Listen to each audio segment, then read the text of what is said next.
जय हिंद बच्चा। मैं फिर से आप लोगों के सामने बायोलॉजी लेके आ चुकी हूँ। और देखिए बेटा, हमने आधा से ज़्यादा सिलेबस तो कवर अप कर लिया है। ठीक है, आज हम थोड़ा सा नया चैप्टर स्टार्ट करेंगे जो कि इसी सीरीज़ का नेक्स्ट है। ठीक है, जो कि इम्पॉर्टेंट भी है, वहाँ से आपको क्वेश्चंस भी आते हैं एग्जामिनेशन में। तो आज का टॉपिक है बेटा रेस्पिरेटरी सिस्टम। ठीक है, आज का टॉपिक है रेस्पिरेटरी सिस्टम। ठीक है, रेस्पिरेटरी सिस्टम क्या टॉपिक है बच्चा हमारा आज का? आज का टॉपिक है रेस्पिरेटरी सिस्टम, मतलब श्वसन तंत्र। मतलब क्या है? श्वसन तंत्र, ऐसा तंत्र जो कि श्वसन करता हो, वो क्या हो गया हमारा? श्वसन तंत्र हो गया। तंत्र का मतलब ही क्या है बेटा? ग्रुप। ठीक है, तंत्र का मतलब हम क्या समझेंगे बेटा? ग्रुप। ठीक है, ग्रुप ऑफ समथिंग। ठीक है, जैसे हम बोलते हैं कंकाल तंत्र, राइट, हमारा स्केलेटन सिस्टम, क्या बोलते हैं उसको? पेशीय तंत्र। ठीक है, मस्कुलर सिस्टम, राइट, और क्या बोलते हो? डाइजेस्टिव सिस्टम, हमारा पाचन तंत्र। मतलब किसी भी, मतलब मिला जुला जहाँ पे काम होता है लोगों का साथ में, उसे हम तंत्र की संज्ञा दे देते हैं, तंत्र कहने लगते हैं। ठीक है, तो आज कौन सा तंत्र पढ़ रहे हैं हम बच्चा? आज हम पढ़ रहे हैं श्वसन तंत्र। ठीक है, आज हम पढ़ रहे हैं श्वसन तंत्र। श्वसन तंत्र बेटा क्या है? कभी सुना सुना सा लग रहा है, देखा देखा सा लग रहा है ना? कभी सुनेला लग रहा है, सॉरी एक सेकेंड, लग रहा है कभी? माइक गिर गया था मेरा। देखिए बेटा, श्वसन तंत्र जो है हमारा, ये एक ग्रुप ऑफ ऑर्गन्स है। ठीक है, ग्रुप ऑफ ऑर्गन्स है जो कि क्या करता है? हमें श्वसन करने में मदद करता है। ठीक है, श्वसन करने में मदद करता है, हेल्प करता है हमें, राइट। श्वसन ही क्या है पहले तो ये बताओ, श्वसन ही क्या है? अच्छा ठीक है, पहले हम इसकी और देखो, जो अंग, ठीक है, जो अंग श्वसन करने में सहायता प्रदान करते हैं उनको श्वसन तंत्र कहा जाता है, श्वसन अंग कहा जाता है, या श्वसन मार्ग कहा जाता है। ठीक है, क्या कहा जाएगा? सिंपली एयर जो है, एयर जिस मार्ग का अनुसरण करती है, एयर जिस मार्ग का अनुसरण करती है, मतलब फॉलो अप करती है। एयर जो है, जो जिस रास्ते को फॉलो करती है, उस रास्ते को बेटा हम कहते हैं रेस्पिरेटरी सिस्टम, श्वसन मार्ग कहते हैं।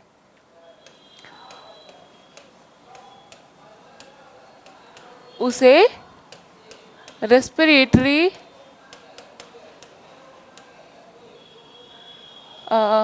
रेस्पिरेटरी पथवे कहते हैं।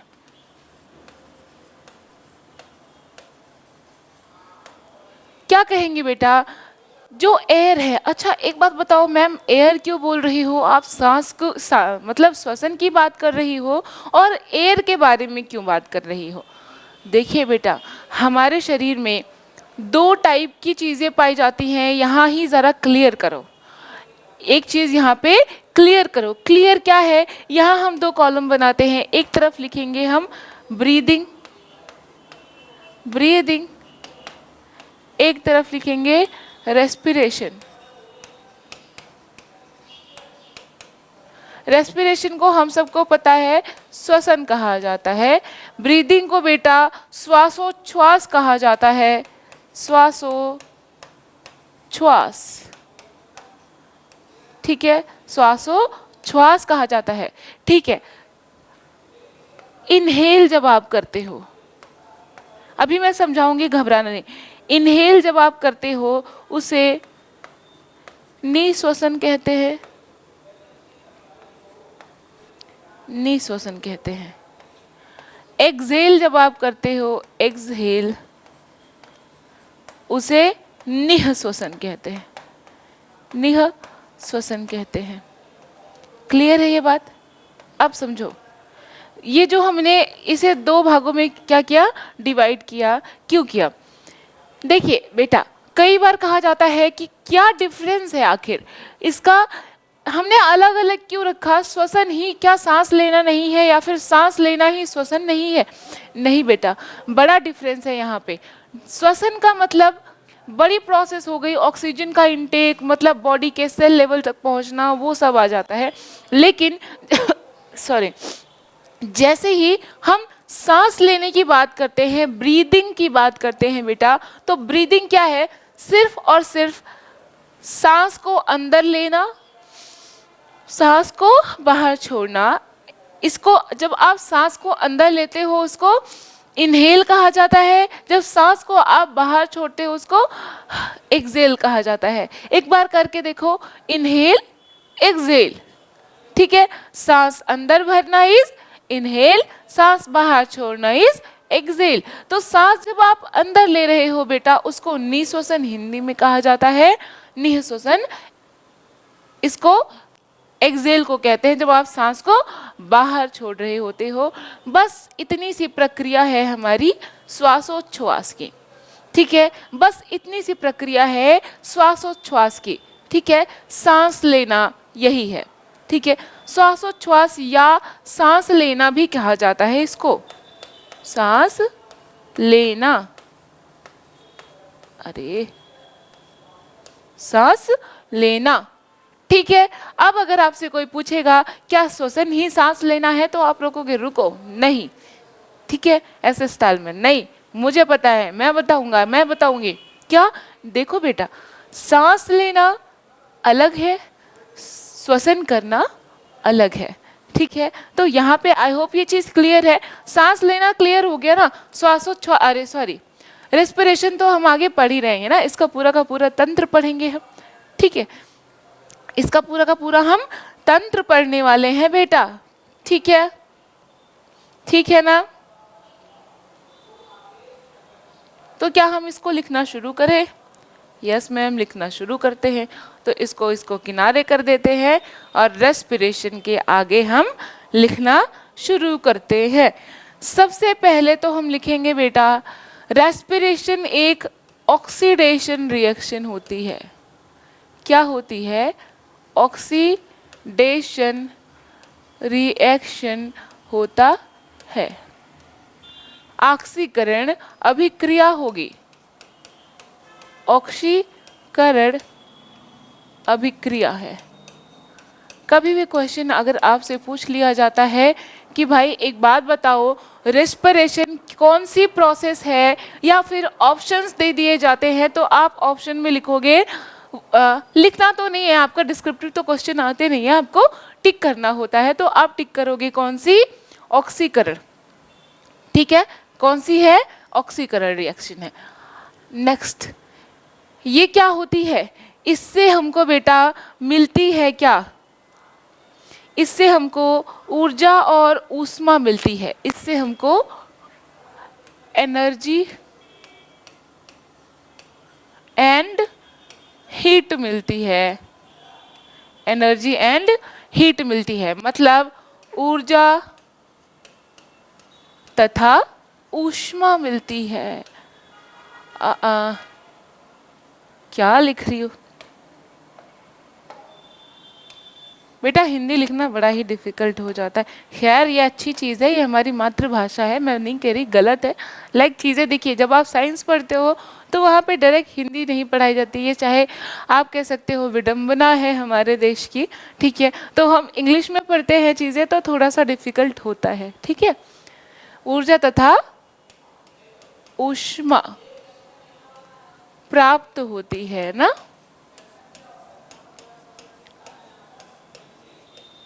प्राप्त होती है, ठीक है। अच्छा, कैसे? ऑक्सीकरण बेटा ऐसी अभिक्रिया है जिसमें कि इनटेक, ठीक है ना, एडिशन ऑफ ऑक्सीजन हो जाता है, मतलब ऑक्सीजन एटम्स उसमें ऐड होते हैं, तो वो ऑक्सीकरण अभिक्रिया हो जाती है, ठीक है ना। खैर हम केमिस्ट्री नहीं पढ़ रहे, लेकिन आपको इतना पता होना चाहिए। उससे हमको क्या मिलती है? एनर्जी और हीट मिलती है।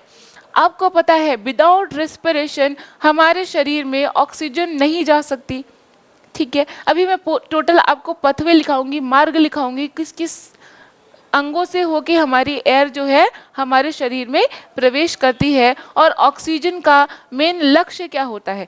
ऑक्सीजन का मेन लक्ष्य बेटा हमारा माइटोकॉन्ड्रिया होता है, सेल का माइटोकॉन्ड्रिया होता है। वो वहां पे जाके एनर्जी को क्या करता है?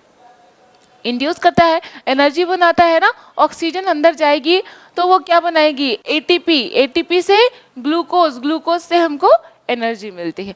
एनर्जी मिलती है, क्या आपने एक चीज देखी है? उससे हमको ऊष्मा भी मिलती है, ठीक है, इससे हमको ऊष्मा भी मिलती है। जिसके अंदर ऑक्सीजन लेवल बड़ा कम होने लगता है उसकी बॉडी की ऊष्मा कम हो जाती है, एनर्जी भी कम हो जाती है। और एक चीज फैक्ट है यहाँ पे, it is a catabolic reaction, ठीक है। ये क्या है? एक कैटाबोलिक रिएक्शन है, ये एक कैटाबोलिक रिएक्शन है बेटा, ठीक है, कैटाबोलिक रिएक्शन है। मतलब इसको क्या कहा जाता है हिंदी में? इसको अपचायी कहा जाता है, अपचायी अभिक्रिया। एक होती है, देखिए, एक होती है एनाबोलिक। एनाबोलिक का मतलब ये है कि आप जिसमें चीज़ों को ऐड कर करके बड़ा बना देते हो, जैसे छोटा छोटा छोटा मिलके क्या बना देगा? एक बड़ा मॉलिक्यूल, ठीक है। इसमें क्या होगा? कैटाबोलिक में ये बड़ा बड़ा बड़ा मॉलिक्यूल मिलके क्या बना सॉरी, एक बड़ा सा मॉलिक्यूल छोटा हो जाएगा, छोटे छोटे टुकड़ों में विभाजित हो जाएगा, दैट इज कैटाबोलिक। एनाबोलिक क्या है? छोटे छोटे टुकड़े बड़े टुकड़े में, बड़े से एटम में हमारे क्या हो जाते हैं? बदल जाते हैं, ठीक है ना, क्या हो जाते हैं? बदल जाते हैं, ठीक है। अब देखो, अब हमारा आता है मार्ग, श्वसन मार्ग, ठीक है। हम यहाँ पे हेडिंग डाल देते हैं respiratory पथवे,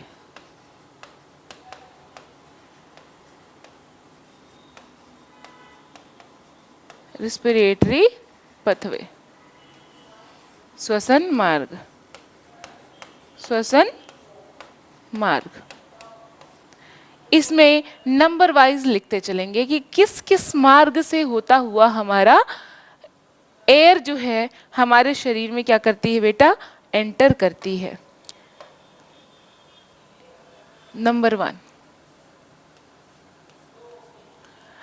one is nasal hair, nasal hole, ठीक है, नेजल होल।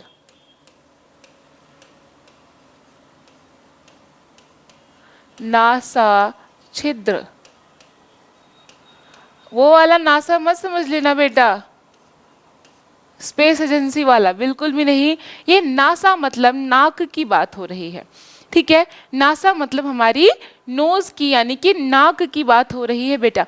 नासा छिद्र, जरा एज्यूम करो आप पूरी की पूरी एयर लेते हो ना अपनी बॉडी में, जब आप सांस लेते हो तो, या फिर ऐसा कर सकते हो, क्या आपके पास दिव्य दृष्टि है? आप जब सांस लेते हो तो ऐसे कहते हो, भाई देखो ऑक्सीजन, तुम क्या करो, तुम अंदर आओ, तुम अलाउड हो, और तुम लोग मत आओ, नाइट्रोजन, हीलियम जो भी हो सब बाहर जाओ, कार्बन डाइऑक्साइड तुम भी बाहर जाओ।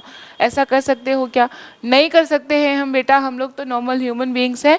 तो हमें क्या करना होता है? पूरी की पूरी एयर का कंपोजिशन अंदर लेना होता है अपने, ठीक है। कैसे?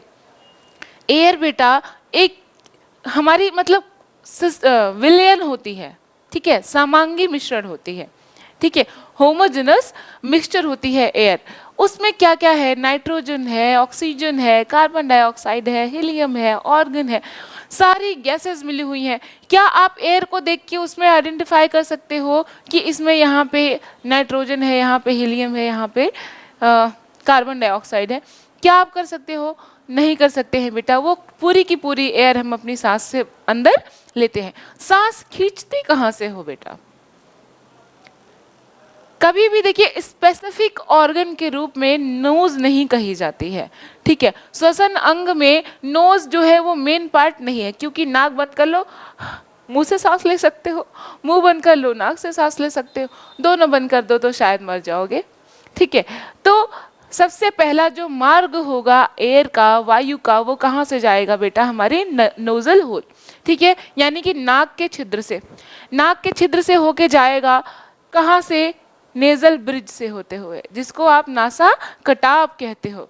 ठीक है, उसके बाद जाएगा बेटा फेरिंग्स। ठीक है, इसके बाद जाएगा फेरिंग्स। फेरिंग्स मतलब क्या है? देखो, जब आप क्या करते हो, इसको ग्रसनी कहा जाता है। जब आप अपना पूरा का पूरा मुंह खोलते हो, मुंह खोलते हो तो दो ऐसे होल दिखाई देते। अभी मैं बिल्कुल खोल के नहीं दिखाऊंगी, एक्सपेरिमेंट खुद पे नहीं करूंगी, आप हंसोगे। ठीक है, खुद का आप जाओ मिरर के सामने और खोल के देखो मुंह को पूरी तरीके से, तो आपको दो होल दिखाई देंगे ना, तो वही ग्रसनी होती है, फेरिंग्स होती है। सबसे पहले नेजल होल, फिर नेजल ब्रिज, उसके बाद फेरिंग्स, फिर लैरिंग्स। लैरिंग्स को स्वर तंत्र कहा जाता है, लैरिंग्स। ठीक है, फिर उसके बाद बेटा ट्रैकिया, उसके बाद ट्रैकिया। ठीक है, उसके बाद ट्रैकिया। ट्रैकिया श्वास नली है।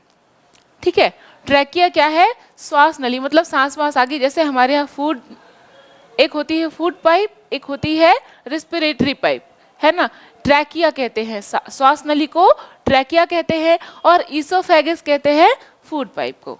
ठीक है, फूड पाइप को ईसोफेगस, और मैं लिख देती हूँ। ठीक है, यहाँ पे मैं लिख देती हूँ, दूसरे कलर से लिखते, नहीं तो हम कंफ्यूज होंगे ना बेटा। देखो, trachea,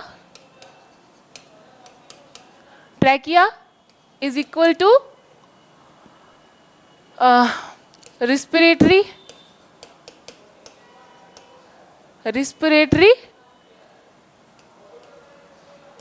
pipe and esophagus. Esophagus is equal to food pipe. Esophagus is equal to food pipe. ठीक है, तो एयर का मार्ग बेटा हमारे नेजल होल से, ठीक है, स्टार्ट होता है नेजल होल से। नेक्स्ट होता है, देखिए सेकेंड पॉइंट होगा हमारा नेजल ब्रिज। नेजल ब्रिज, ठीक है, जिसको नासा कटाव कहा जाता है। अभी मैंने आपको एक्सपेरिमेंट करके बताया था ना। Number 3 is pharynx. फेरिंग्स मतलब ग्रसनी। नंबर 4 इज लैरिंग्स, मतलब स्वर तंत्र। ठीक है, नंबर 5 इज ट्रैकिया। ट्रैकिया मतलब हमने क्या देखा था, ये है श्वास नली। ये क्या है? श्वास नली। तो ये सब क्या है बेटा? हमारे पथवे हैं। ठीक है, सांस के आने जाने के। ट्रैकिया के बाद बेटा आता है ब्रैंकियोलस। ठीक है, ट्रैकिया के बाद आता है ब्रैंकियोलस। ठीक है, बताऊंगी ये क्या है? ब्रैंकियोलस। फिर इसके बाद ब्रोंकाई। फिर इसके बाद बेटा आता है नंबर 8। इसके बाद ब्रैंकियोलस, ब्रोंकाई। इसके बाद बेटा आता है हमारा एल्वोलाई। एल्वोलाई के बाद ब्लड में, ब्लड, और इसके बाद सेल में, सेल के बाद माइटोकॉन्ड्रिया में, सेल के बाद माइटोकॉन्ड्रिया। ठीक है ना, इसको वायु कोष्ठक कहा जाता है। वायु कोष्ठक। बाकी की और सब है, ब्लड को, रक्त, सेल को कोशिका। ये ब्रैंकियोलस और ब्रोंकाई ऐसे ही लिखा जाता है हिंदी में भी। ठीक है, इसे हिंदी में भी ऐसे ही लिखा जाता है। ठीक है, अब जरा यहाँ पे हम एक पिक्चर ड्रॉ करने वाले हैं। ठीक है ना, क्या करने वाले हैं? एक पिक्चर ड्रॉ करने वाले हैं। मतलब किसकी पिक्चर ड्रॉ करेंगे? आपकी पिक्चर ड्रॉ करेंगे? नहीं, फेफड़े की पिक्चर ड्रॉ करेंगे। ठीक है, किसकी? फेफड़े के। ठीक है,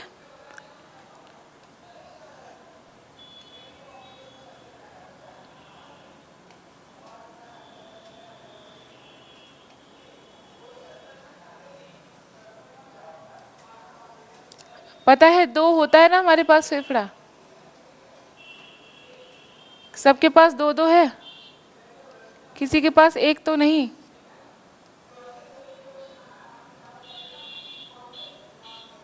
हाँ बेटा, सबके पास 2-2 है ना। ये बन रहा है रफली डायग्राम हमारे फेफड़े का, ठीक है। लग रहा है फेफड़े टाइप, लग रहा है। अब देखो यहाँ पे कुछ बोन्स होती हैं, ये बोन्स बेटा कार्टिलेज की बनी होती हैं, ठीक है। किसकी बनी होती हैं ये बोन्स? कार्टिलेज।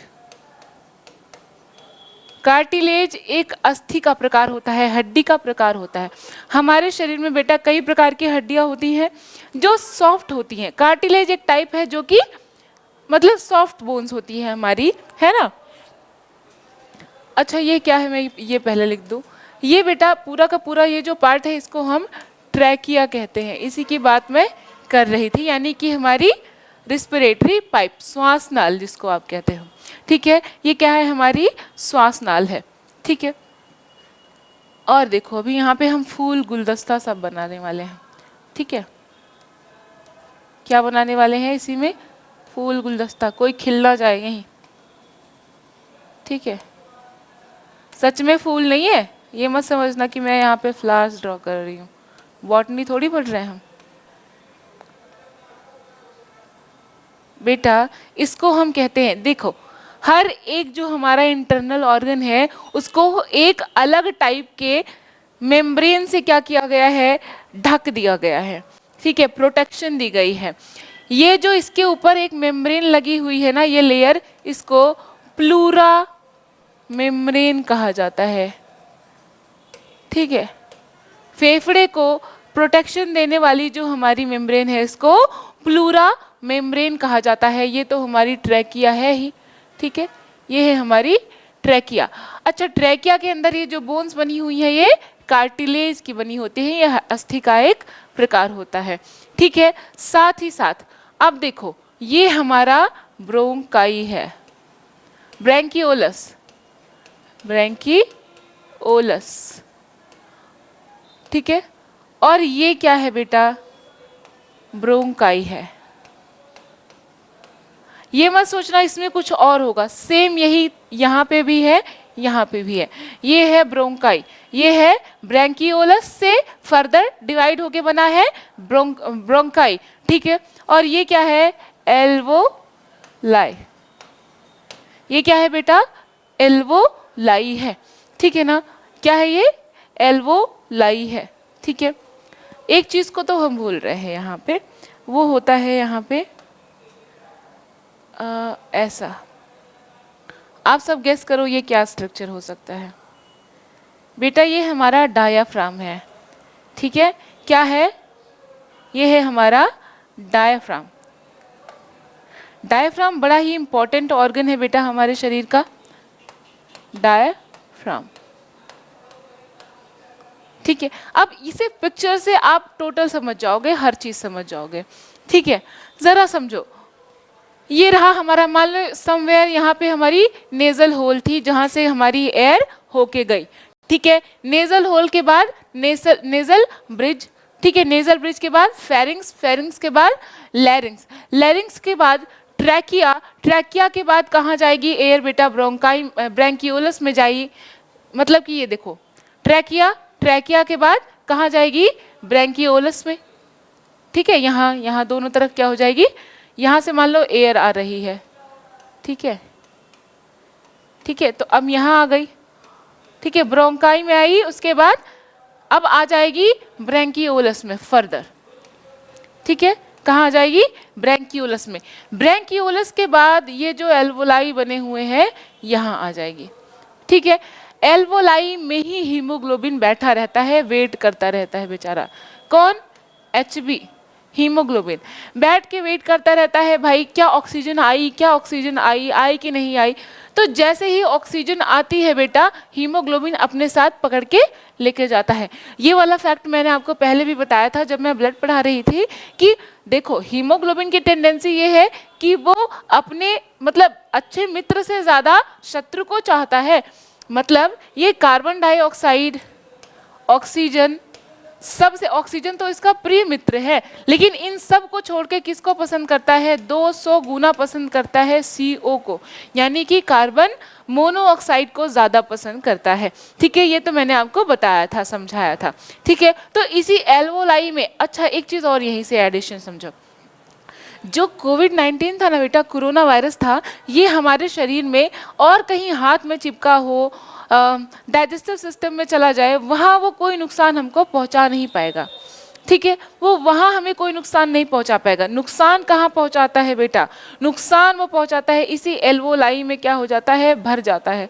अब यहाँ भर गया तो अब आप सोचो, एयर आएगी तो जाएगी कहाँ? सब भर गया। एयर आ गई तो कहाँ जाएगी? उसके रहने का स्थान ही नहीं बचेगा बेटा। ठीक है, इसीलिए वो क्या करती थी, जिसको भी कोविड हो जाता था उसे सांस लेने में दिक्कत होता था। ऑक्सीजन की उसके अंदर क्या होता था? मात्रा कम हो जाती थी। O2 लेवल है ना, ऑक्सीमीटर वगैरह आप यूज करते थे उस टाइम पे, तो ऑक्सीजन का लेवल कम हो जाता था। O2 मीटर वगैरह आप क्या करते थे? यूज करते थे। तो ये रहा पूरा का पूरा मार्ग बेटा। ठीक है, ब्लड तक देख लिया, ब्लड में आया यानी कि यहाँ पे ब्लड होगा भाई, यहाँ हार्ट होगा यहीं कहीं। ठीक है, यहाँ हार्ट से हमारी वेन्स और आर्टरीज जुड़ी हुई हैं फेफड़े में। ठीक है, तो वो क्या करती है? इम्प्योर ब्लड भेजती हैं और प्योर ब्लड लेके जाती हैं। इम्प्योर ब्लड भेजती हैं, प्योर ब्लड लेके जाती हैं। इम्प्योर ब्लड यानी कि CO2 युक्त रक्त यहाँ पे भेजेंगी। अब CO2 युक्त रक्त में ऑक्सीजन मिल जाती है और वो ऑक्सीजन युक्त रक्त फिर से हमारे हार्ट में वापस चला जाता है और अंगों की तरफ पंप कर दिया जाता है। ठीक है, इतना क्लियर है आपको? ठीक है, तो अब यहाँ से हमारे ब्लड में घुल गई ऑक्सीजन। ठीक है, ब्लड के बाद ये कहाँ जाएगी? माइटोकॉन्ड्रिया में, जहाँ पे क्रेब्स साइकिल होगी। ठीक है, और ATP का निर्माण होगा। ये तो मैंने आपको सेल वाले चैप्टर में अच्छे से समझा दिया था, बता दिया था। ठीक है, अब यहाँ बचता है बेटा डायाफ्राम हमारा बेचारा। अब आपने कई बार सुना होगा कि कोई जरा सा गिर गया और उसकी इंस्टेंट डेथ हो गई, राइट? आप उसकी पूरी की पूरी बॉडी को चेक करोगे, कहीं कोई खरोच नहीं आई होगी। ठीक है, कोई खरोच नहीं आई है, ब्रेन पे चोट नहीं लगी, हाथ पैर में मतलब बिल्कुल सही सलामत है, इंस्टेंट डेथ हो जाती है। उसका रीजन बेटा क्या है? इसी डायाफ्राम का ब्रेक हो जाना। जरा इधर सुनो, इसकी प्रॉपर्टीज सुनो।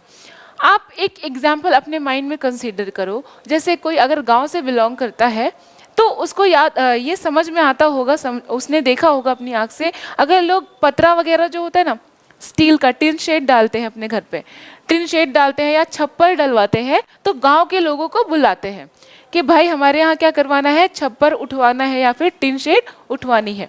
सबको बुलाते हैं और सब लोग आते हैं और एक बार बड़ी जोर से शोर करके और उसको क्या कर देते हैं? पुश कर देते हैं और वो उठ जाता है। होता है ऐसा? यही काम कौन करता है यहाँ पे? डायफ्राम करता है बेटा। फेफड़े की औकात नहीं है। ठीक है, फेफड़े के अंदर इतनी हिम्मत ही नहीं है कि वो क्या कर सके, अपने आप को पुश कर सके कि वो एयर को बाहर निकाले और दोबारा अपने स्थान पे वापस आ पाए, इतनी इसके अंदर हिम्मत नहीं है। ठीक है, इसीलिए ये है डायफ्राम। ये धनुष की आकृति का है बेटा। अगर ये ऊपर की तरफ इसको पुश करेगा तो इस आकृति का रहेगा और नीचे की तरफ करेगा तो इस आकृति का रहेगा। अब यही कहता है भाई, जैसे ही एयर आने वाली होती है हम सांस लेते हैं, ये फेफड़ा का भाई भाई भाई। चलो बच्चा, पिक्चर वगैरह तो सब चली गई, कुछ इलेक्ट्रिक इशू हो गया था।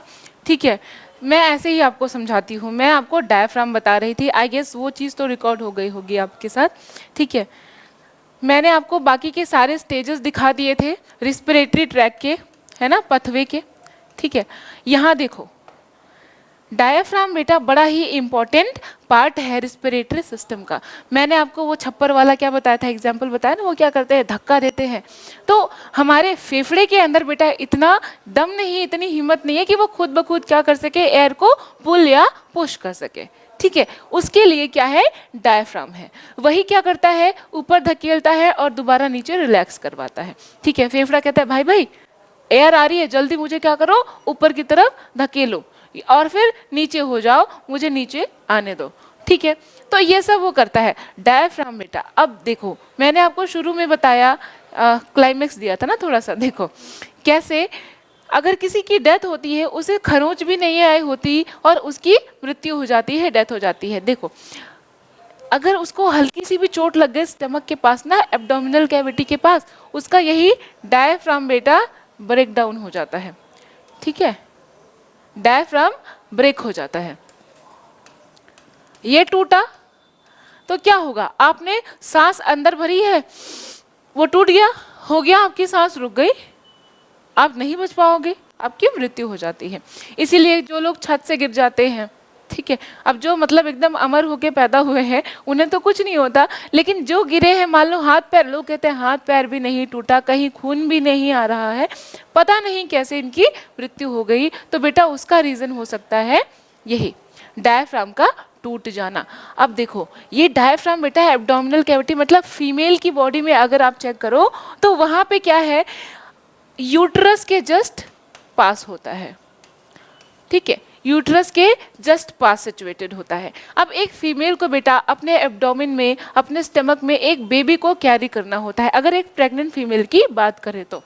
ठीक है, अब उस टाइम पे ये डायफ्राम काम करना बंद कर देता है ड्यूरिंग प्रेगनेंसी।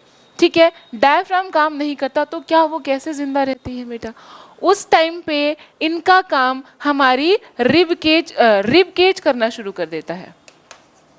रिब केज मतलब कि पसलियां जो होती हैं हमारी, ठीक है, हमारी पसलियां, ये बेटा हमारे चेस्ट में पाई जाती है ना पसलियां, जो कि इंटरनल ऑर्गन्स को क्या करती है, प्रोटेक्शन देने का काम करती हैं। ठीक है, तो जो प्रेग्नेंट फीमेल्स हैं उनके अंदर यूट्रस की डायफ्राम की जगह पसलियां जो होंगी वो क्या करती है, फेफड़े को धक्का देने वगैरह का काम करने लगती हैं। ठीक है, तो आपसे ऐसे सीधा सीधा क्वेश्चन तो पूछेगा नहीं, क्योंकि अब आपने पढ़ लिया है, आपको पता चल गया है कि डायफ्राम का काम क्या है, धक्का देना, यानी कि श्वसन में मदद करना, बहुत ही इंपॉर्टेंट पार्ट है ये श्वसन का। धक्का देता है, दोबारा से रिलैक्स होता है ताकि फेफड़ा क्या हो सके, सिकुड़ सके, फिर से क्या हो सके, वो रिलैक्स या विरामावस्था में आ सके और दोबारा सिकुड़ सके। ठीक है, इसके लिए मदद करता है हमारा डायफ्राम। ठीक है, फीमेल्स के अंदर जो कि प्रेग्नेंट है उनके अंदर कौन काम करता है, यही काम करने लगती हैं पसलियां। तो क्या इतना क्लियर हो गया है हमारा, इतना क्लियर हो गया है, आई गेस क्लियर हो गया होगा। तो देखो हमने पथवे पढ़ लिया पूरी तरीके से, रेस्पिरेशन पढ़ लिया क्या है, ठीक है, और इसका मतलब इवन हमने फेफड़े का स्ट्रक्चर भी पढ़ के बना के देख लिया कि कहाँ कहाँ से एयर कहाँ कहाँ जाती है। तो इतना क्लियर हो गया। अब ज़रा बताना मुझे, क्या आपको याद है कि ये जो प्लूरा मेम्ब्रेन होती है ये क्या है, प्लूरा मेम्ब्रेन क्या होती है? प्लूरा मेम्ब्रेन फेफड़े को एक जो मेम्ब्रेन कवर करती है, एक झिल्ली कवर करती है, उसी को प्लूरा मेम्ब्रेन कहा जाता है। क्या इतना क्लियर हो गया आपको? इतना क्लियर है। अब देखिए एक और बहुत सारे रीज़न आते हैं, लोग कहते हैं हिचकी क्यों आती है, रेस्पिरेशन से थोड़ा रिलेटेड है तो इसलिए मैं आपको बता रही हूँ। लोग कहते हैं बहुत बायो पढ़ते हो, ज़रा बताओ हिचकी क्यों आती है ना, बोलते हैं ना, बताइए ज़रा हिचकी क्यों आती है। और हमारे बड़े बूढ़े क्या कहते हैं, आप किसी को याद कर रहे हो इसलिए, सॉरी आपको कोई याद कर रहा है इसलिए आपको हिचकी आ रही है। क्या ये सत्य है? आपको लगेगा कि हाँ ये सत्य है, यही तो शाश्वत सत्य है। नहीं, ये झूठ है, एकदम गलत है, मतलब फरेब है, सिर्फ एक थियोरी है। लेकिन आप ये कह सकते हो अगर आप किसी को याद कर रहे हो तो आपको हिचकी आती है। ठीक है, कैसे, मैं प्रूव करके बताऊंगी। देखो हमारा माइंड जो है बेटा ये सिग्नल देने का काम करता है। ठीक है, सिग्नल देने का काम करता है। ऑब्वियसली अब आपका हाथ किसी गर्म चीज पे पड़ जाएगा, हटाना है या नहीं हटाना है कौन बोलेगा? माइंड ही हमको क्या देता है, सिग्नल देता है। नहीं तो आप ना हटाओ, रखे रहो, ऐसा होता है क्या? जले नहीं कि तुरंत हटा लेते हो। ठीक है, पलक झपकने मतलब आपकी आंखों की तरफ कुछ आ रहा है, आप तुरंत आंखें क्या कर लेते हो, पलकों को झपका लेते हो, तो माइंड हमारा सिग्नल देता है। ठीक है, अब देखो हमारे जो आहार नाल है और जो हमारी श्वास नाल है, इसके बीच में एक ढक्कन होता है जिसको इपीग्लॉटिस कहा जाता है। इपीग्लॉटिस कहा जाता है।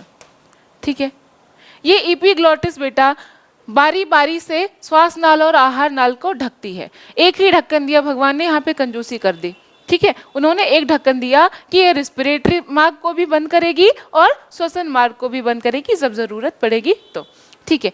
अब आपको पता चला, आपको दे दिया गया है भोजन, आप भोजन कर रहे हो और सोच रहे हो अच्छा उसने मुझे ये क्या कहा था, या फिर किसी के ख्यालों में खोए हो, सोच रहे हो, मतलब एकदम मग्न हो।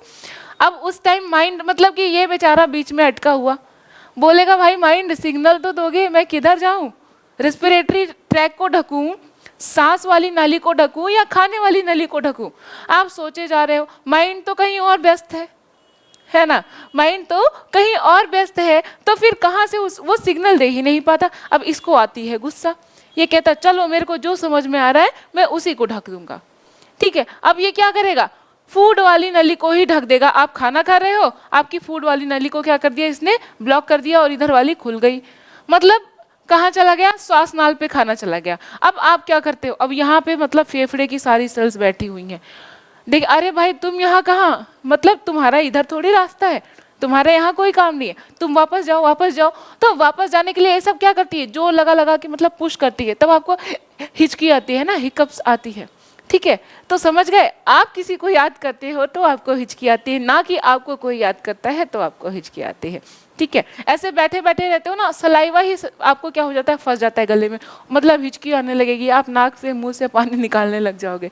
तो हमेशा इसीलिए कहा जाता है, मम्मी लोग डांटती है, फोन देखते हुए खाना मत खाओ, है ना, टीवी देखते हुए खाना मत खाओ, या फिर क्या सोच रहे हो सिर्फ खाने पे कंसंट्रेट करो, ठीक है। तो इन सब चीज़ों को देखिए बेटा, वेदों पुराणों में जो चीज़ें बताई गई, नीचे बैठ के मतलब पलथी मार के ऐसे भोजन करो, तो इसका रीज़न था, राइट। अगर आप अर्थ से कनेक्टेड रहोगे, थोड़ा पैर में दर्द भी होगा, तब आप कहीं ख्याल में नहीं खोगे, भोजन पे ही क्या करोगे, कॉन्सेंट्रेट करोगे, नहीं तो यही करोगे, फिर मुँह से नाक से बाहर निकालोगे, ठीक है। तो अब आज के बाद भोजन करने बैठना तो किसी को याद मत करना, और अगर कोई कह दे कौन याद कर रहा है मुझे हिचकी आ रही, कह दो नहीं आप किसी को याद कर रहे हो तो आपको हिचकी आ रही है, ठीक है। ये क्लियर है। आगे हिचकी कैसे आती है, एपिग्लॉटिस के इधर उधर ढकने की वजह से आती है, ठीक है। इतना क्लियर है बेटा। चलो थोड़ा सा समय तो है, चलो हम जरा देख लेते हैं कि अलग अलग जगहों पे जब हम जाते हैं, जैसे पर्वतारोही जो होता है, पर्वत पे जाता है, वो एयर में कौन सा कॉम्पोजिशन लेके जाता है। क्या हम प्योर ऑक्सीजन सांस ले सकते हैं, शुद्ध ऑक्सीजन आपको दे दी जाए, उसमें कोई और गैस ना हो, बाहर कहते हैं ना बड़ा पोल्यूशन है, अगर आपको दे दिया जाए पूरी की पूरी ऑक्सीजन, सिर्फ ऑक्सीजन, आप नहीं झेल पाओगे बेटा। हमारे फेफड़े की आदत है, वो 78% क्या लेता है, 78% नाइट्रोजन लेता है, उसके साथ 21% क्या लेता है, ऑक्सीजन, 0.2% CO2 कार्बन डाइऑक्साइड, ठीक है। अब ऑर्गन वगैरह मतलब 0.00 समथिंग करके होती है, ऑर्गन हो गई, हीलियम हो गई, ये सारी गैसेस होती हैं, ठीक है। तो इतना हम क्या करते हैं, अपने सांस में, सांस के साथ अंदर लेते हैं, इनहेल करते हैं। कभी मान लो आपसे क्वेश्चन पूछा जाता है कि हम एक्सहेल कितना करते हैं, कितनी मात्रा छोड़ते हैं हम, कितनी मात्रा बाहर छोड़ते हैं हम अपने सांस के द्वारा, ठीक है। सांस के द्वारा कितनी मात्रा बाहर छोड़ते हैं, अंदर तो ले लिया हमको पता है, बाहर कितना छोड़ते हैं,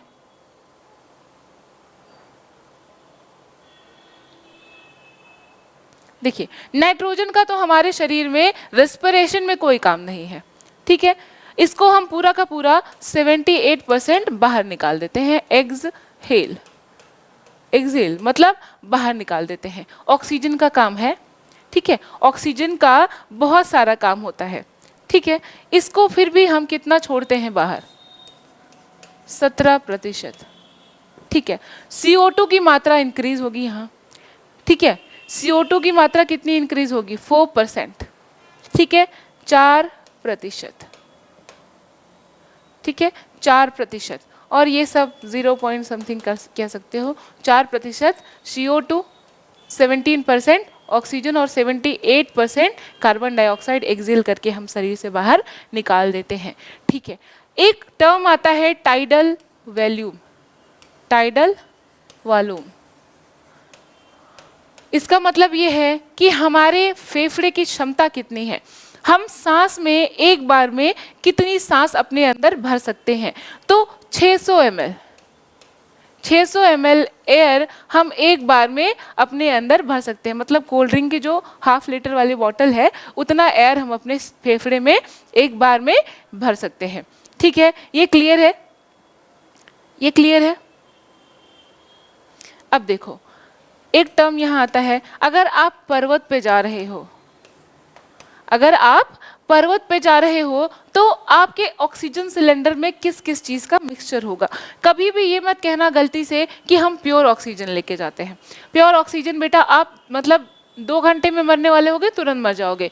फेफड़े को इतनी भारी ऑक्सीजन सहने की आदत नहीं है, उस पर चोट लगेगी और फेफड़ा हमारा काम करना बंद कर देगा। तो आप अगर पर्वत पे जाओगे तो ऑक्सीजन प्लस नाइट्रोजन लेके जाते हो। ठीक है, समुद्र में जा रहे हो तो, और समुद्र के नीचे जा रहे हो तो दोनों में अंतर है। समुद्र के नीचे, समुद्र में जा रहे हो तब भी ऑक्सीजन प्लस नाइट्रोजन। समुद्र के नीचे लगभग 300 फीट नीचे, ठीक है, 300 फीट नीचे जा रहे हो तो यहाँ पे आपको लेके जाना है ऑक्सीजन प्लस हीलियम। हीलियम सबसे हल्की गैस होती है, इसलिए नीचे दाब बहुत ज़्यादा है, इसलिए इसको लेके जाया जाता है। ठीक है, इसको लेके जाया जाता है। अच्छा, कोई बंदा आईसीयू में है, आईसीयू में देखते हो ना सबके मुंह पे मास्क लगाया होता है, सब कहते हैं ना इनको ऑक्सीजन मास्क दिया गया है। ठीक है, कहा जाता है ना इनको ऑक्सीजन मास्क दिया गया है। तो आईसीयू में जो बंदा है उसको ऑक्सीजन, मतलब मैं यहाँ लिख देती हूँ, ऑक्सीजन प्लस हाइड्रोजन दी जाती है in ICU. ICU intensive care unit कहा जाता है आईसीयू को।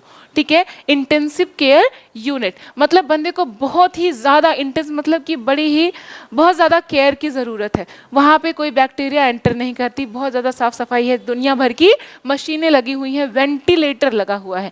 वेंटिलेटर टर्म आपने सुना होगा। वेंटिलेटर उसको दिया जाता है बेटा जिसके खुद के अंग खुद काम करना बंद कर देते हैं, तो कृत्रिम रूप से उनको चलाने के लिए वेंटिलेटर पे रखा जाता है। वेंटिलेटर उनको क्या करता है, मूव करने में, उनके ऑर्गन्स को काम करने में हेल्प करता है। ठीक है, तो आईसीयू में आप कौन सी गैस यूज करते हो, ऑक्सीजन प्लस हीलियम। ठीक है, ऑक्सीजन प्लस हीलियम यूज करते हो आप आईसीयू में। ठीक है, आई होप इतना क्लियर है, क्लियर है। तो देखो बेटा श्वसन तंत्र हमारा यहाँ पे खत्म हो गया। ठीक है, आज हमने फटाफट क्या कर लिया, फिनिश कर लिया। अब जरा मैं यहीं पे प्रैक्टिस आपसे करवा रही हूँ, मैं क्वेश्चंस पूछूंगी, मैं लिखूंगी भी साथ में, और आप साथ साथ मुझे आंसर करते रहोगे, मतलब कॉपी में लिखते रहोगे। ठीक है, जरा बताना फेफड़ा हमारा स्थित कहाँ रहता है, हमारा फेफड़ा स्थित कहाँ रहता है, और क्या ये पैर में पाया जाता है। हमारा फेफड़ा कहाँ स्थित रहता है, थोरैसिस कैविटी में। जरा ये शब्द याद करो, थोरैसिस कैविटी। हार्ट के साथ भी यही सेम था। थोरैसिस मतलब हमारे वक्ष गुहा में, मतलब कि चेस्ट में पाया जाता है हमारा फेफड़ा। और कैसा होता है, एक पेयर होता है, मतलब एक जोड़ी, 2 फेफड़े होते हैं हमारे पास। ठीक है, अब एक चीज़ और समझो, कभी भी बेटा इसीलिए स्मोकिंग वगैरह नहीं करनी चाहिए। मैंने आपको समझाया बताया कि यहाँ पे वो क्या करता है, CO को बहुत ज़्यादा प्रेफरेंस देने लगता है। जब आप स्मोक करते हो कभी भी धुएं में कार्बन मोनोऑक्साइड की मात्रा बहुत ज़्यादा होती है। ठीक है, कार्बन मोनोऑक्साइड की मात्रा बेटा बहुत ही ज़्यादा होती है, और वो हमारे फेफड़े में जाके चिपकने लगता है। अगर आपको मतलब ऐड देखा होगा आपने, एक ऐड आता था पहले, चलो ठीक है नहीं देखा होगा तो भी मैं बताती हूँ। नॉर्मल इंसान का फेफड़ा और एक स्मोकिंग करने वाले इंसान के फेफड़े में बड़ा अंतर होता है। इसका फेफड़ा बिल्कुल ब्लैक होने लगता है, मतलब वीक होगा, सिकुड़ने लगेगा। और इसको अगर आप निचोड़ दोगे ना, जो कि कम से कम 10 साल से स्मोकिंग कर रहा है, निचोड़ दोगे तो उसमें से लगभग आधी गिलास जितना आपको निकल जाएगा, मतलब कार्बन। इतना खराब हालत हो जाती है फेफड़े के। और हेल्दी मनुष्य है, उसका फेफड़ा बिल्कुल हेल्दी दिखता है, साफ सुथरा दिखाई देता है। तो सोचो हमारा शरीर है, हमें अपने शरीर के साथ ऐसे काम क्यों करने, है ना। कभी भी अच्छा आप खाना खाने जाते हो तो अच्छी चीज़ें खाते हो ना, कहते हो ये टेस्टी वाला मुझे चाहिए, और अगर आप बच्चे हो, इस टाइम तो बड़े शौक चढ़ते हैं लोगों को, नहीं देख देख के हमको क्या कर लेना चाहिए, स्मोकिंग करनी चाहिए, बड़ा कूल है, आप बड़े अच्छे लगते हो। बेटा कूल नहीं है, सबसे बड़े फूल हैं जो ये कर रहे हैं, ठीक है। मतलब कहते हैं ना, मैं ऐसे लोगों को मंद बुद्धि कहती हूँ, जो मंद बुद्धि है, और जो इससे भी आगे निकल गए वो बंद बुद्धि है, ठीक है। आधे मंद बुद्धि आधे बंद बुद्धि। तो आप लोग खुले हुए बुद्धि हो ना, ठीक है, आप लोग ऐसा नहीं करना, ठीक है। अपनी जान क्यों, मतलब मरना तो एक दिन है ही, जबरदस्ती क्यों मर रहे हो, इस तरीके से खर्चा करके क्यों मरना। सिगरेट बड़ी महंगी आती है शायद, ठीक है। अब ये मत सोचो मैम पीती हैं तो डिस्क्रिप्शन दे रही है, ठीक है। तो ये सब चीज़ें ध्यान में रखो, हेल्दी रहो, स्वस्थ रहो। मतलब आपने ऑर्गन्स के बारे में पढ़ा ना, समझा ना, जैसे कि आप ऑयली चीज़ें ज़्यादा खाते हो तो आपका लीवर भी खराब होता है, साथ ही साथ आपके हार्ट के साथ चांसेस बढ़ जाते हैं, कोलेस्ट्रॉल बढ़ने लगता है ना। कोलेस्ट्रॉल बेटा 200 ग्राम के लगभग हमारे शरीर में होना ही चाहिए, लेकिन ये जब बढ़ जाता है तो हमारी जो नसें हैं ना, नसों में किनारे किनारे ऐसे जमने लगेगा, मतलब तेल वगैरह, जो लोग बहुत ज़्यादा ऑयल खाते हैं, ठीक है, ऐसे जमने लगेगा, जमते जमते जमते जमते। अब सोचो आरबीसी बेचारी यहाँ से जा ही नहीं पाएगी, रक्त का आपके संचार ही रुक जाएगा, तो क्या होगा, नसें फटेंगी या फिर ब्लड सर्कुलेशन ही रुक जाएगा, तो ऐसे लोगों को हार्ट अटैक आ जाता है, ठीक है। तो इन सब चीज़ों से बच के रहो। आज के लिए इतना ही, बहुत बहुत धन्यवाद। आई होप दिमाग में कुछ घुसा होगा।